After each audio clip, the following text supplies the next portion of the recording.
ככה זה כשאתה בונה על אמריקאי שישחק בשבילך ששבש. מוצ'טבה, אל תחתום, מוצ'טבה. אז מה, אתה סוגר עסקה עם טראמפ? רק בגלל שאף אחד כאן לא אמר לטראמפ שאנחנו כפסע מהניצחון המוחלט. טראמפ לא מבין כפסע, הוא מבין אינצ'ים ופיט. לך תדע כמה זה כפסע באינצ'ים. איך תפסת אותו במיצרים, מוצ'טבה?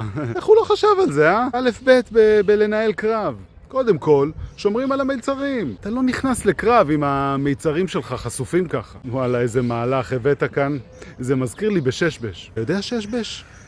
אם אתה לא, אז תשאל את העיראקי הקרוב לביתך. בכל מקרה, בששבש, כשהיריב שלך מוציא דאבל אחרי דאבל, ואתה בקושי זורק 5-3 דרדלה, והיריב שלך כבר מתחיל להוציא, ואתה עדיין תקוע בשטח שלו, עוד 2 זריקות טובות, והוא דוחף לך מרס על הראש, ואז יוצא לו איזה 2-1 מאפן, והוא חייב לפתוח.